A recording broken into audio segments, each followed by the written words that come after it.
Real courage is doing the right thing when nobody is looking. Namaskar, welcome to PT Pointers, and in this video, we will cover major headlines of the Hindu, Indian Express and Press Information Bureau. So without wasting any time, let's start today's discussion. And our first headline is related to Pradhan Mantri Janjati Adivasi Nyaya Maha Abhiyan, which was approved by Cabinet for the particularly vulnerable tribal groups. And this brings together 11 interventions like Pakka homes, energization of households, roads and telecom connectivity, etc. Now, what are particularly vulnerable tribal groups? So friends, they are defined by the government as tribal communities that show either a declining or stagnant population, use of pre-agrarian technology, economic backwardness, low literacy, etc. And they are found to be living in some of the remotest and most inaccessible areas in the country. And do you know friends, at present there are 75 such communities which are spread over 18 states and union territories. Our next headline is related to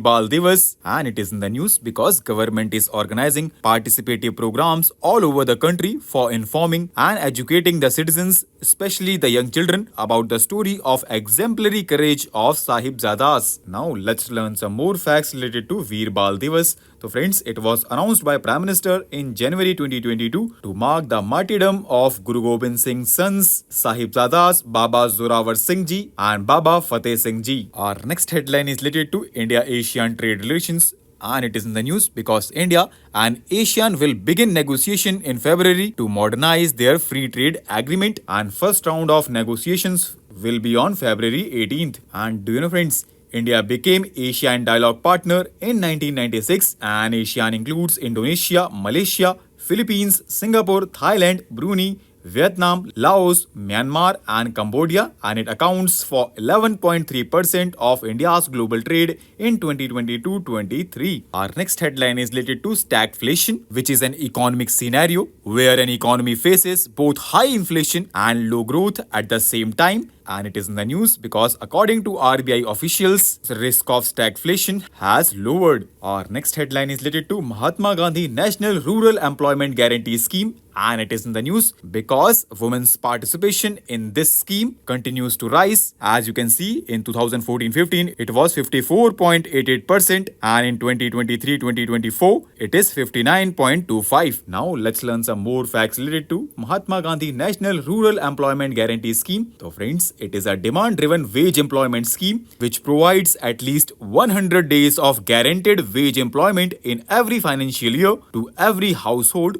whose adult members volunteer to do unskilled manual work. It is a gender-neutral scheme which promotes participation of women by providing wage parity with men, provision of separate schedule of rates of wages for women, facilities for creche, worksite sheds for children, and child care services. Our next headline is related to Good Governance Day, which is celebrated on 25th December every year on the birth anniversary of former Prime Minister Atal Bihari Vajpayee, and it is aimed to foster awareness among the people of the country about accountability in governments and government. Our next headline is related to Jari Bridge, which is fully operational. And do you know friends, it is a bridge over the Jari River in Goa, and it is an important link between North and South Goa. Our next and last headline is related to Viability Gap Funding, which aims to support infrastructure projects that are economically justified but fall marginally short of financial viability. It was approved by Cabinet in 2005 as Central Sector Scheme, and it is being administered by Ministry of Finance. So with this,